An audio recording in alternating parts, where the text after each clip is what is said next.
तो last class में हम लोग इनर्शिया पे बात किए थे। आज के क्लास में हम लोग बात करेंगे मोमेंटम पे। तो चलिए स्टार्ट करते हैं, देखते हैं मोमेंटम क्या होता है। ध्यान से देखिएगा आप लोग, अभी समझ में आएगा। Momentum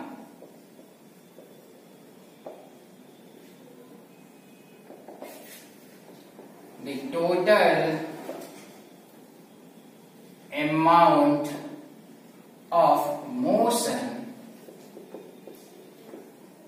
possessed by a moving body is known as momentum of the body। ध्यान से सुनिएगा मोमेंटम क्या होता है। देखिए यहाँ पे क्या लिखा हुआ है, the total amount of motion possessed by a moving body is known as momentum of the body. देखिए इसका मतलब क्या है कि एक मूविंग बॉडी के पास जो टोटल अमाउंट ऑफ मोशन जो होता है, वही टोटल अमाउंट ऑफ मोशन उस बॉडी का मोमेंटम होता है। एक मूविंग बॉडी के पास जो टोटल अमाउंट ऑफ मोशन जो होता है, वही उस बॉडी का मोमेंटम होता है। जैसे कि मान लीजिए एक बॉडी है, ये क्या है, एक बॉडी है, और ये बॉडी क्या कर रहा है, मान लीजिए मूव कर रहा है। क्या कर रहा है, मूव कर रहा है। तो इसके पास जो अमाउंट ऑफ मोशन जो होगा, वही अमाउंट ऑफ मोशन इस बॉडी का मोमेंटम होगा। क्या होगा, इस बॉडी के पास जो अमाउंट ऑफ मोशन जो होगा, वही अमाउंट ऑफ मोशन इस बॉडी का मोमेंटम होगा। बात समझ रहे हैं? एग्जाम्पल से समझते हैं, जबरदस्त एग्जाम्पल लेते हैं। मान लीजिए कि एक बॉडी है जिसका मास मान लीजिए 5 kg है। एक और बॉडी है इसका भी मास कितना है, मान लीजिए 5 kg है। बहुत सारा चीज है यहाँ मोमेंटम पे पढ़ने के लिए, घबराना नहीं है। इसका नाम दे देते हैं ए और इसका नाम देते हैं बी, है ना। A for apple, B for बड़ा एप्पल, ऐसा नहीं है। मान लीजिए ये भी मूव कर रहा है और ये भी मूव कर रहा है, दोनों मूव कर रहा है। बट ये जो है फास्ट मूव कर रहा है और ये थोड़ा स्लो मूव कर रहा है। यानी समझिएगा, बड़ा मजा आएगा पढ़ने में इसको। हमने दो बॉडी कंसीडर किया, एक ए और एक बी। ये भी 5 kg, ये भी 5 kg, बट दोनों मूव कर रहा है, बट ये फास्ट और एक स्लो मूव कर रहा है। तो ये फास्ट मूव कर रहा है तो इसके पास जो मोशन जो होगा ना, ज्यादा होगा। कोई बॉडी अगर तेज मूव करता है, फास्ट मूव करता है, तो उसके पास मोशन ज्यादा होता है, ज्यादा मोशन में होता है। तो बॉडी ए जो है फास्ट मूव कर रहा है, इसलिए इसके पास जो टोटल अमाउंट ऑफ मोशन जो होगा वो ज्यादा होगा। क्या होगा, ज्यादा होगा। बी बॉडी जो है ये भी मूव कर रहा है, बट ये क्या कर रहा है, स्लो मूव कर रहा है एक कंपेरिजन में। तो इसके पास अमाउंट ऑफ मोशन जो होगा कम होगा, क्योंकि ये स्लो मूव कर रहा है। क्लियर हुआ? तो बी बॉडी के पास जो अमाउंट ऑफ मोशन जो होगा वो कम होगा। क्या होगा, कम होगा। बात समझ में आ रहा है? यानी कि अमाउंट ऑफ मोशन कब ज्यादा होगा, जब बॉडी फास्टर मूव करेगा तब। और भी तरीका है, बट फिलहाल अभी जो हम समझा रहे, समझिए कि अगर बॉडी अगर फास्टर मूव कर रहा है तो अमाउंट ऑफ मोशन ज्यादा होगा। अगर मान लीजिए स्लो मूव कर रहा है तो उसके पास अमाउंट ऑफ मोशन कम होगा। या तो कोई दिक्कत नहीं। तो ये फास्ट मूव कर रहा है तो बॉडी ए के पास amount of motion, total amount of motion ज्यादा है बी के कंपेरिजन में। क्लियर? अभी हम थोड़ा देर पहले पढ़े कि अगर मान लीजिए कोई एक बॉडी मूव कर रहा है तो उस बॉडी के पास जो टोटल अमाउंट ऑफ मोशन जो होगा, वही उस बॉडी का मोमेंटम होगा। कोई दिक्कत? तो इस बॉडी के पास total amount of motion B के कंपेरिजन में ज्यादा है, तो इसके पास मोमेंटम ज्यादा होगा, इसके पास कम होगा। किस बेसिस पे बोले? क्योंकि ये मूव कर रहा है फास्ट, तो इसके पास टोटल अमाउंट ऑफ मोशन जो होगा इसके कंपेरिजन में ज्यादा होगा। और टोटल अमाउंट ऑफ मोशन को ही तो हम मोमेंटम बॉडी का बोल रहे हैं। तो इसके पास टोटल अमाउंट ऑफ मोशन जो है बी के कंपैरिजन में ज्यादा है, इसलिए ए के पास मोमेंटम ज्यादा होगा बी के कंपैरिजन में। क्लियर हो रहा है? तो एग्जैक्टली मोमेंटम क्या होता है? एक मूविंग बॉडी के पास, यानी कि एक चलता हुआ बॉडी के पास, एक मूविंग बॉडी के पास जो अमाउंट ऑफ मोशन जो होता है, टोटल अमाउंट ऑफ मोशन जो होता है, वही अमाउंट ऑफ मोशन उस बॉडी का मोमेंटम होता है। यहां तक क्लियर हो गया? कोई दिक्कत नहीं है। अब क्वेश्चन ये उठता है दिमाग में कि क्या सर हम किसी भी मूविंग बॉडी का, यानी कि अगर मान लीजिए बॉडी मूव कर रहा है तो उस बॉडी के पास कितना अमाउंट ऑफ मोशन होगा, क्या हम उसको कैलकुलेट कर सकते हैं? सिंपल कि एक मार्कर है, ये बॉडी है, ये मूव कर रहा है, तो ये मूव कर रहा है, तो इस मार्कर के पास कितना अमाउंट में मोशन है, क्या हम इसको कैलकुलेट कर सकते हैं? यस, हम लोग कैलकुलेट कर सकते हैं। कैसे? वो ध्यान से देखना, बड़ा इंटरेस्टिंग है, कैसे समझना है ना। उसके बाद हम एक डिफिनेशन दे देंगे अपने जबरदस्त। जैसे मान लीजिए एक बॉडी है एंड इस बॉडी का मास क्या है? एम है। एम क्या है? मास। और ये बॉडी मान लीजिए मूव कर रहा है विथ वेलोसिटी v। ये बॉडी मूव कर रहा है विथ वेलोसिटी v। इसके पास मास कितना है? m। तो इसके पास कितना अमाउंट में मोशन होगा, ये हम कैसे कैलकुलेट करेंगे? तो सिंपल क्या करना है कि मास इस बॉडी का और इस बॉडी का जो वेलोसिटी है उसको मल्टीप्लाई कर दीजिएगा, तो आपको पता चल जाएगा कि इस बॉडी के पास टोटल अमाउंट ऑफ मोशन कितना है। सिंपल है कि अगर किसी बॉडी का, अगर कोई बॉडी अगर मूव कर रहा है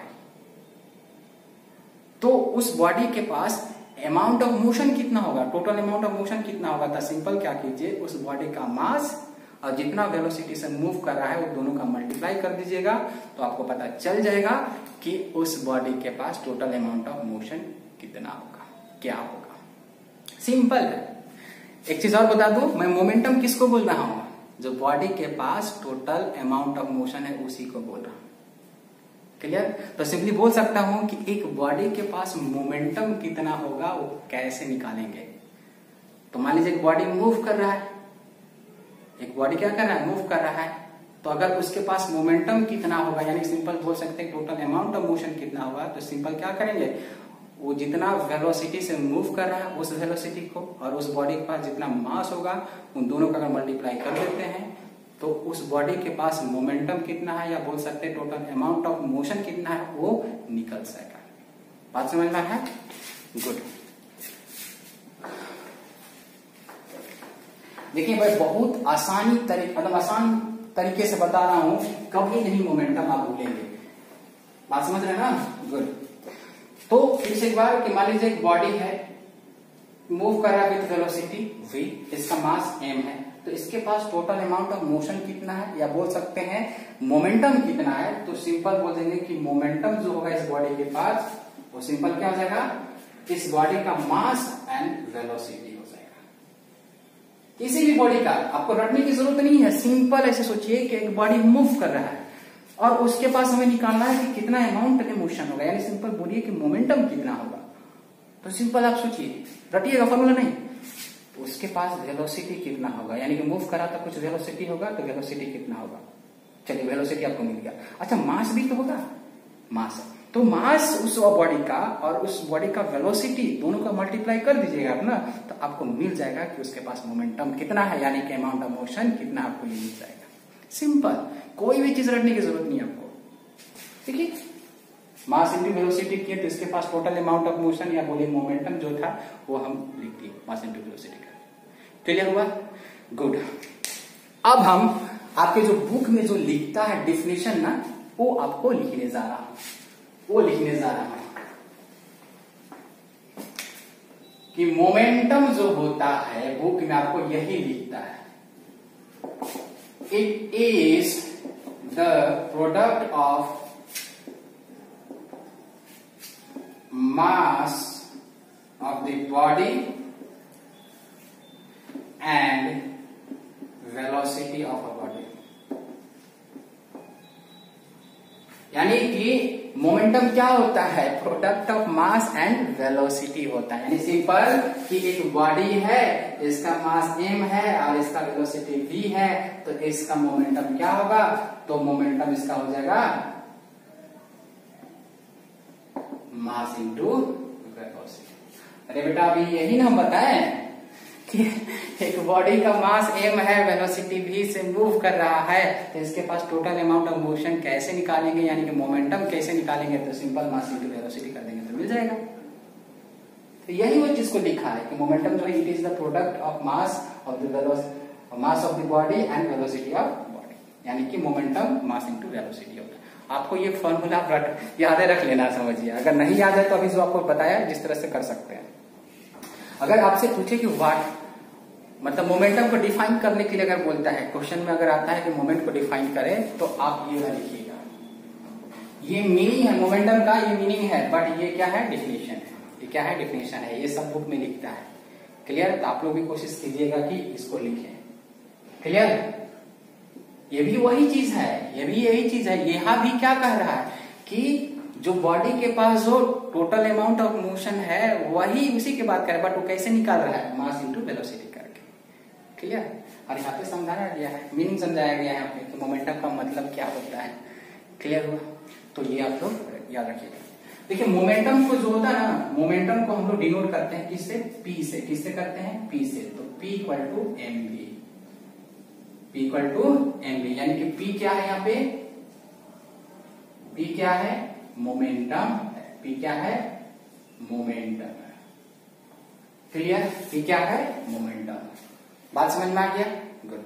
आपको डिफिनेशन अगर लिखने के लिए बोले कि डिफाइन द मोमेंटम, तो आप यही लिखिएगा, ये वाला मत लिखिएगा। ये आप मीनिंग समझाया गया है, ये मोमेंटम का मीनिंग समझाया गया है, बट डिफिनेशन ये होता है। क्लियर? गुड। अब आगे ध्यान सुनिएगा।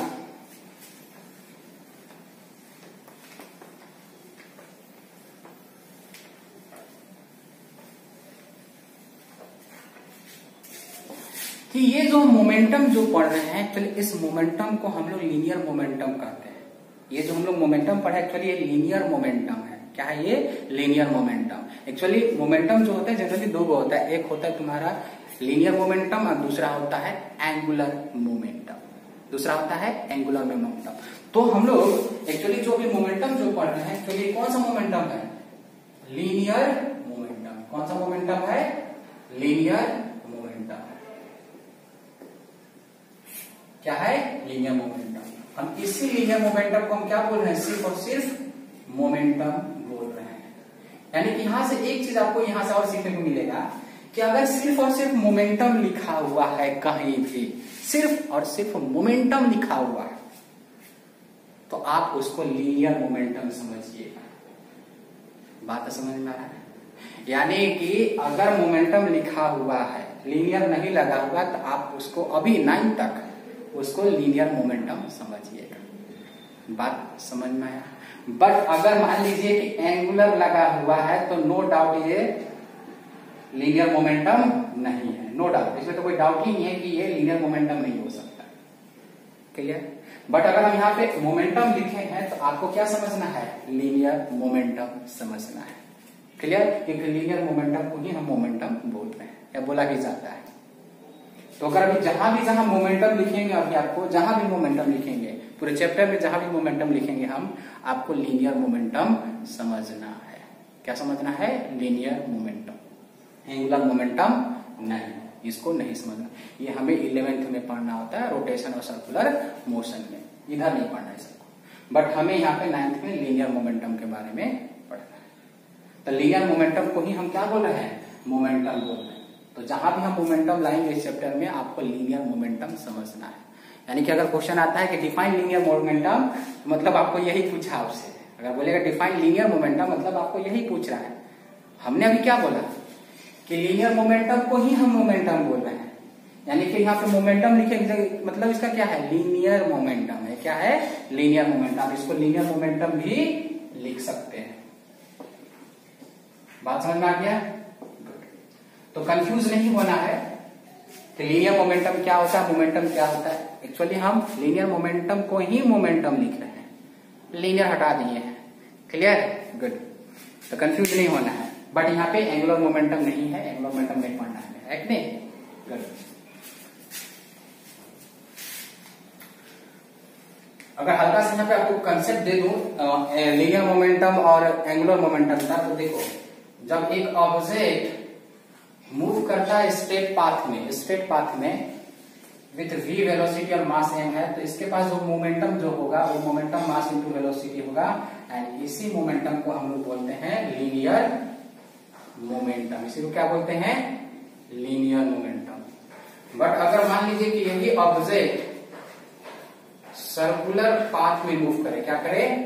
सर्कुलर पाथ में मूव करे, सर्कुलर पाथ में मूव करे, तो इसके पास जो मोमेंटम जो होगा इसको हम लोग बोलेंगे एंगुलर मोमेंटम।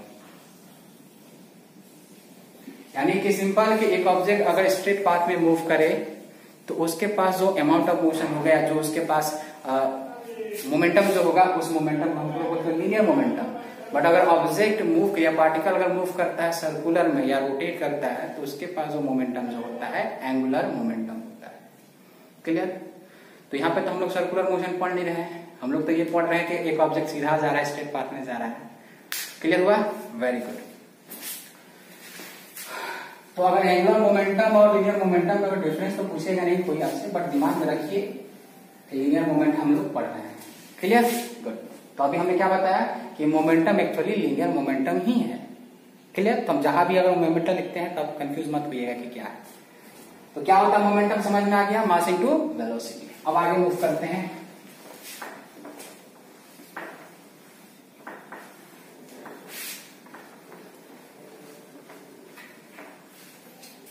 चलिए, तो लीनियर मोमेंटम इक्वल टू आ गया P equal to mv।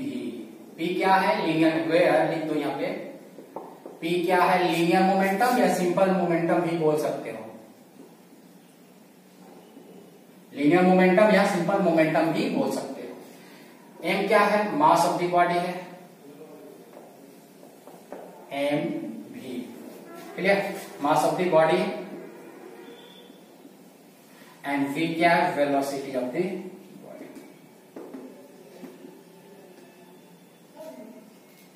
Good. अब ध्यान से सुनिएगा, SI यूनिट ऑफ मोमेंटम क्या होता है, यानी कि लीनियर मोमेंटम क्या होता है? लीनियर मोमेंटम या बोल सकते हो मोमेंटम। तो ध्यान से सुनिएगा, SI यूनिट जो होता है लीनियर मोमेंटम का, SI unit of linear momentum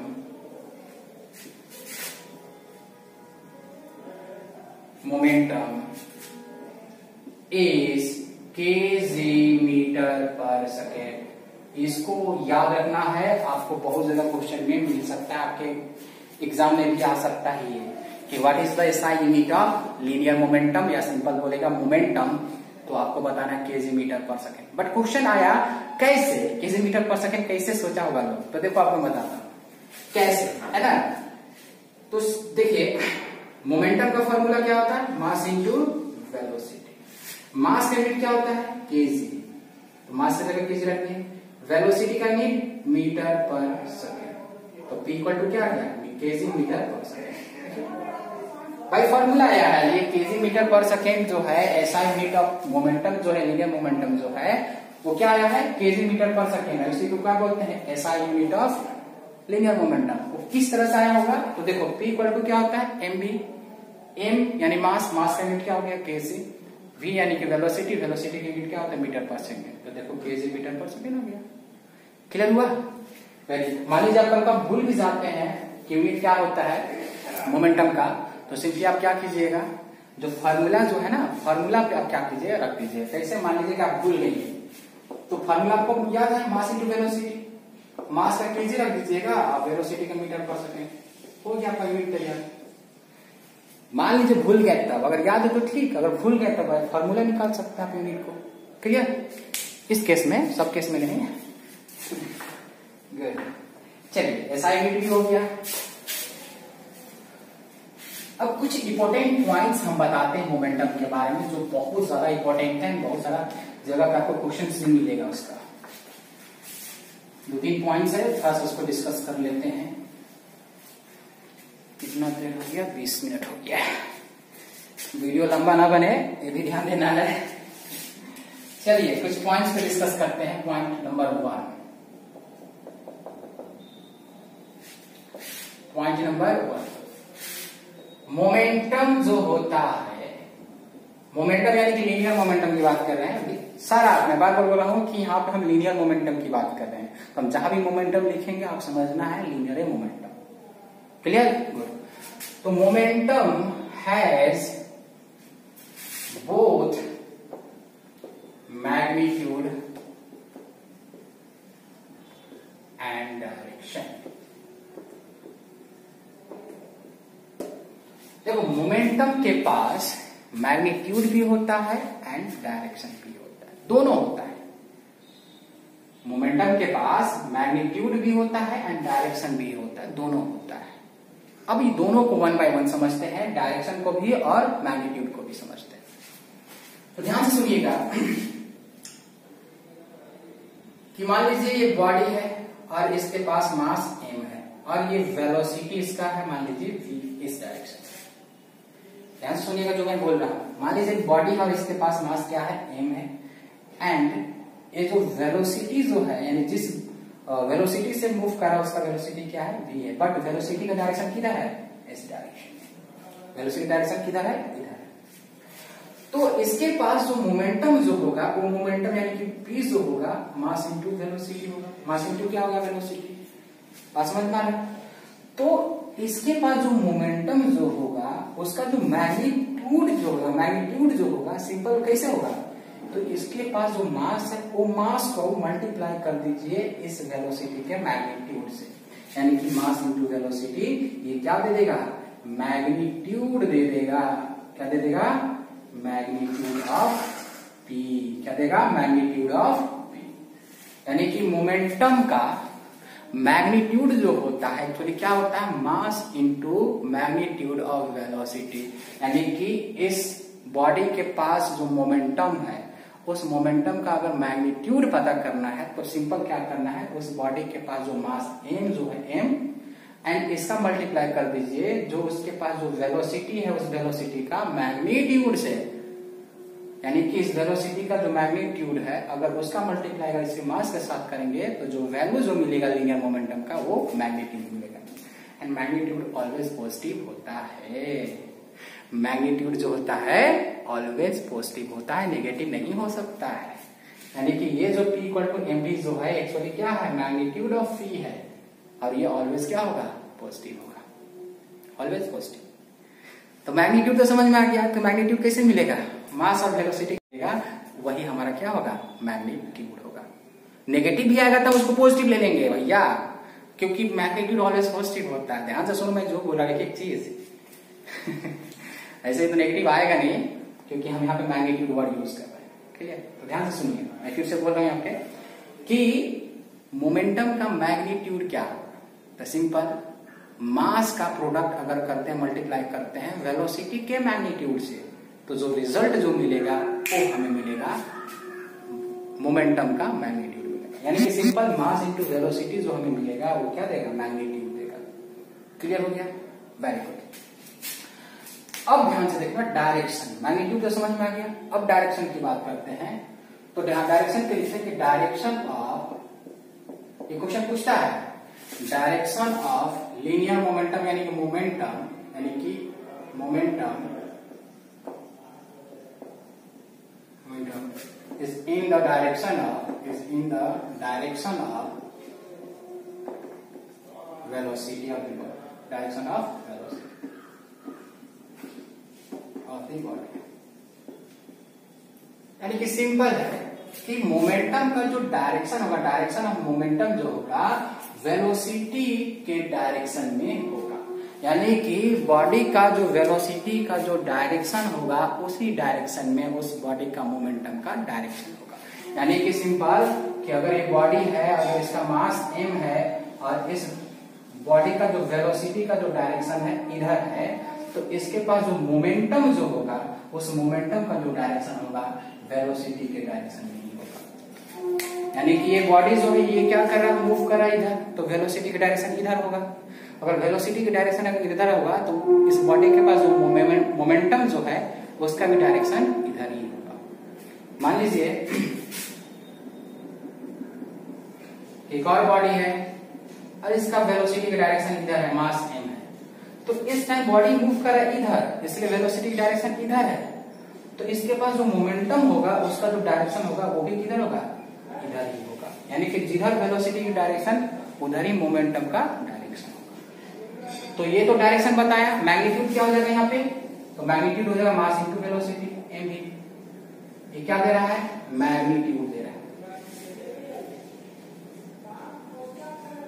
यहाँ पे ये डायरेक्शन दे रहा है, यहाँ पे मैग्नीट्यूड क्या देगा, मास इंटू वेलोसिटी। ये क्या देगा, मैग्नीट्यूड। आई थिंक पूरा क्लियर हो गया कि डायरेक्शन, मोमेंटम का डायरेक्शन किधर होता है, तो जिधर बॉडी का वेलोसिटी का डायरेक्शन होगा उसी डायरेक्शन में मोमेंटम का डायरेक्शन होगा। मैग्नीट्यूड मास इंटू वेलोसिटी। क्लियर हो गया अच्छे से, वेरी गुड। ये पॉइंट बड़ा इंपॉर्टेंट था।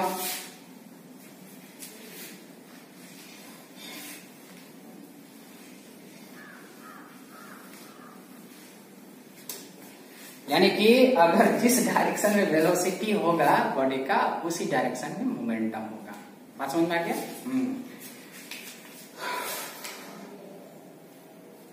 मान लीजिए अगर बॉडी अगर इधर मूव कर रहा है, वेलोसिटी इधर है, तो मोमेंटम किधर होगा, इधर ही होगा। अगर मान लीजिए बॉडी अगर इधर मूव कर रहा है, v इधर है, मास m है, तो मोमेंटम किधर होगा, वेलोसिटी के डायरेक्शन में होगा। बात समझ में आ रहा है, वेरी गुड।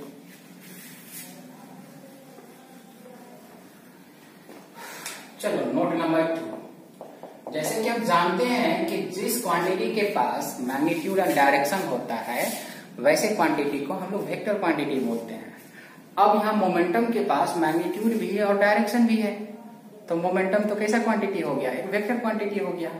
जैसे हम जानते हैं कि जिस क्वांटिटी के पास मैग्नीट्यूड एंड डायरेक्शन होता है उसको हम लोग क्या बोलते हैं, vector quantity. Up to 9th class तक, आगे बहुत सारा चीज है, बट यहाँ तक ऐसा हम लोग बोलते हैं कि जिस क्वांटिटी के पास मैग्नीट्यूड एंड डायरेक्शन होता है उसको हम लोग वेक्टर क्वांटिटी बोलते हैं। अब मोमेंटम के पास मैग्नीट्यूड भी है, डायरेक्शन भी है, तो हम इसके बेसिस पे बोल देते हैं कि ये क्या है, एक वेक्टर क्वांटिटी। तो मोमेंटम क्या होता है, एक वेक्टर क्वांटिटी होता है। Momentum is a vector quantity.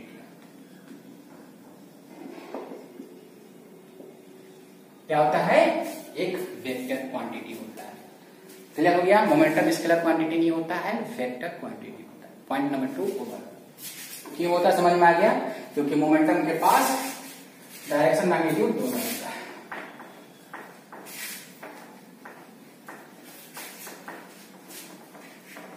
चलिए अब आगे देखिएगा, मजेदार आएगा। Note number 3। Note number 3। चलिए मान लीजिए कि एक बॉडी है, ध्यान से देखना है, ये क्या है, एक बॉडी है और इसका मास मान लीजिए m है, और ये अभी क्या है, रेस्ट में। ये बॉडी क्या है, रेस्ट में। तो इसके पास मोमेंटम कितना होगा, सिंपली देखिएगा क्या मैं बोल रहा हूँ। एक बॉडी है जिसके पास मास m है और ये अभी क्या है, रेस्ट में। इसके पास मोमेंटम क्या होगा, ये सोचना है। तो हमने मोमेंटम का डिफिनेशन क्या बताया, मोमेंटम का डिफिनेशन या बोले मोमेंटम का मीनिंग बताया क्या, कि बॉडी मूव करेगा तभी उसके पास अमाउंट ऑफ मोशन है, तो बॉडी मूव कर ही नहीं रहा है, तो इसके पास मोमेंटम कहां से होगा, नहीं होगा, नहीं होगा। यही ना कि अगर बॉडी मूव करता है उसी के पास ना अमाउंट ऑफ मोशन होता है, ये तो मूव कर ही नहीं रहे, तो रेस्ट में है, तो इसके पास मोमेंटम कहाँ होगा, नहीं होगा। अमाउंट ऑफ मोशन ही नहीं है तो मोमेंटम कहां से होगा, नहीं होगा, जीरो होगा। और एक बाई फार्मूला कि बॉडी रेस्ट में है तो इसके पास वेलोसिटी क्या होगा, जीरो। जब बॉडी रेस्ट में होता है तो वेलोसिटी जीरो होता है, स्पीड जीरो होता है। तो मोमेंटम इस बॉडी क्या हो जाएगा, मास इंटू वेलोसिटी। वेलोसिटी क्या है, जीरो, तो जीरो रखनी है, तो टोटल क्या होगा, जीरो। यानी कि यहां से हम ये चीज सीखे हैं कि अगर बॉडी अगर रेस्ट में होगा तो उस बॉडी के पास मोमेंटम जीरो होगा। अगर हम ऐसे रुके हुए हैं तो हमारे पास मोशन है क्या, नहीं।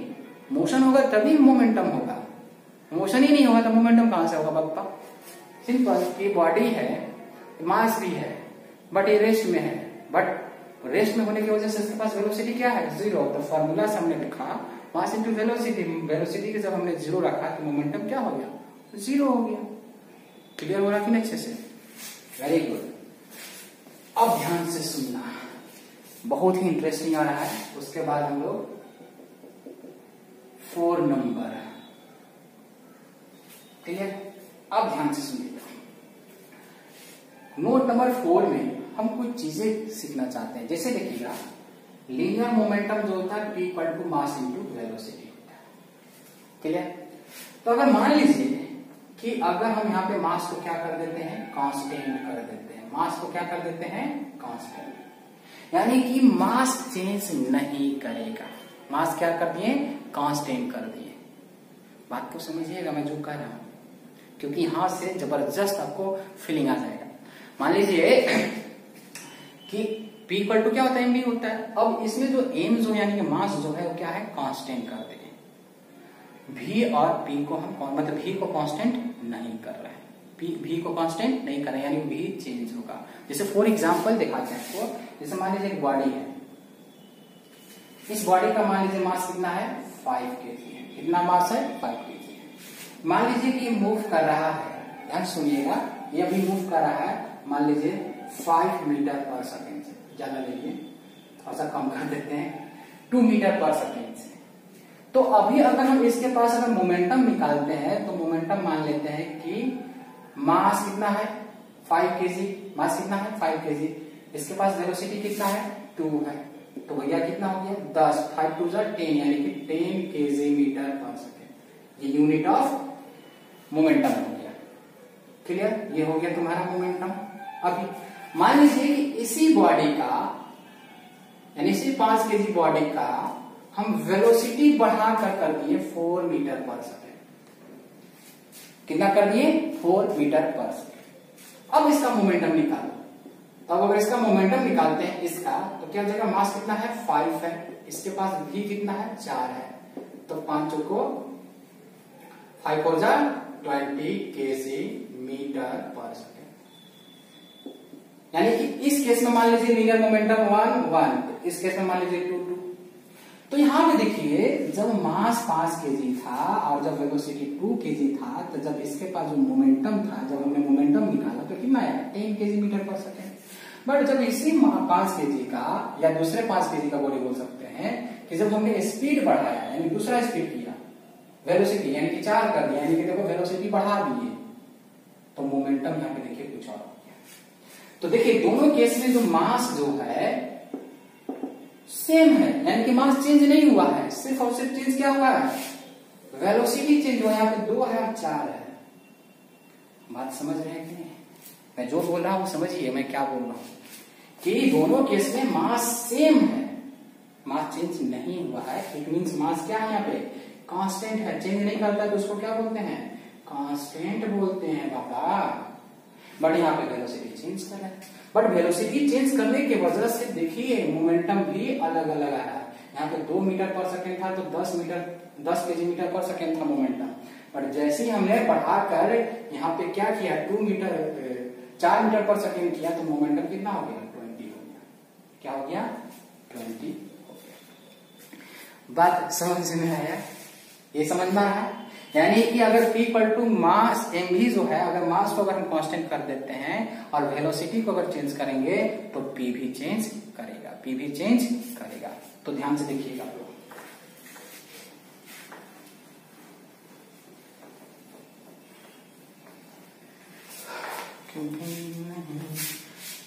अगर यहाँ पे भी क्या करेगा, यहाँ पे चेंज करेगा, तो अगर भी चेंज करेगा तो P will be change, P भी क्या करेगा, चेंज करेगा, P भी क्या करेगा, चेंज करेगा।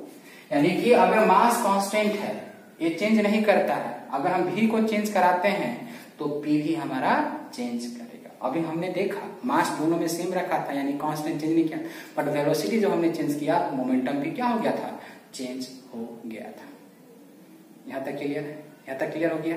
Very good. अब ध्यान से सुनिएगा, अब यहाँ पे ग्राफ हम बनाएंगे, इसका ग्राफ बनाएंगे। देखिए आप लोग को ग्राफ नहीं पढ़ना है, बट हम ग्राफ एक्स्ट्रा एक चीज बता दे रहे हैं, क्लियर? ग्राफ आपको हम बता रहे हैं कि जब P इक्वल टू एम भी है तो ये अगर कांस्टेंट है, ये अगर ये कांस्टेंट है तो देखिएगा P जो होगा V पे डायरेक्टली डिपेंड करेगा। कैसा डिपेंड करेगा? डायरेक्टली डिपेंड करेगा। कैसा डिपेंड करेगा? डायरेक्टली। ये कैसे लिख दिए बहुत को समझ में नहीं आया है, ये कैसे लिख दिए बहुत को समझ में नहीं आया कि देखिए ध्यान से, ये जो है एक्चुअली क्या है? मास है जो कि कांस्टेंट है। इस पे तो डिपेंड नहीं करेगा, मास पे तो डिपेंड नहीं कर रहा है, उसको तो चेंज ही नहीं कर रहा है, तो उसको डिपेंड कैसे करेगा? नहीं करेगा। बट यहाँ पे वेलोसिटी चेंज कर रहे हैं, अगर वेलोसिटी चेंज कर रहे हैं तो P भी चेंज कर रहा है, बट कितना? ध्यान से देखिएगा, हमने डायरेक्टली लिखा है, तो ये जो लिखा हुआ ना P, ये कोई प्रोपोर्शनल साइन है, ये क्या बता रहा है कि P is directly proportional to V। इसका मतलब समझाएंगे क्या होता है? इसका मतलब ये है कि V जितना बढ़ाएंगे ना उतना ही P बढ़ेगा, V जितना घटाएंगे ना उतना ही P घटेगा। डायरेक्टली प्रोपोर्शनल का मतलब यही होता है। आज तो वीडियो लंबा हो गया, अगले क्लास में हम बढ़िया से इसको डिटेल लगाएंगे, बट समझ में आएगा कि P is directly proportional to V क्यों हुआ है हम थोड़े बताएंगे। बट इसका मतलब क्या होता है कि V जितना बढ़ाएंगे ना, वेलोसिटी जितना बढ़ाएंगे उतना ही हमारा P बढ़ेगा, जितना V को घटाएंगे उतना ही हमारा P घटेगा। अब देखिए कैसे डायरेक्टली हुआ है, ध्यान सुनिएगा। अभी जब हमने बॉडी का 5 kg का था तो 2 मीटर पर सेकेंड था, तो इसका जब हम मोमेंटम P1 निकाले थे तो 5 2 10 आया था। बट जब हम इसी बॉडी का 5 kg बॉडी का ही जब हमने वेलोसिटी 4 कर दिया, यानी कि यहाँ पे 2 था, मतलब 2 था, अब 4 कर दिया, डबल कर दिए वेलोसिटी। 2 था, 2 का डबल यानी कि 4 कर दिया, 2 2 4 यानी डबल कर दिया वेलोसिटी को। वेलोसिटी हमने कितना किया? डबल। कितना किया? डबल।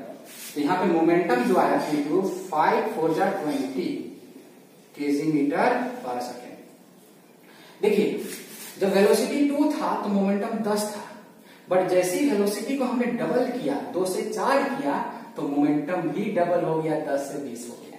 यानी कि यहाँ पे देखिए जब मास कांस्टेंट रह रहा है, मास जब कांस्टेंट यानी चेंज नहीं हो रहा है, और वेलोसिटी को जिस रेशियो से बढ़ा रहे हैं, डबल किए वेलोसिटी को, तो मोमेंटम भी डबल हो गया। यानी कि हम वेलोसिटी को जितना बढ़ाएंगे उतना ये भी बढ़ेगा। वेलोसिटी को हमने डबल किया, मोमेंटम भी डबल हो गया, मोमेंटम भी क्या हो गया? डबल हो गया। अब घटा के दिखाते हैं आपको, तो पूरा एकदम क्लियर ही हो जाएगा।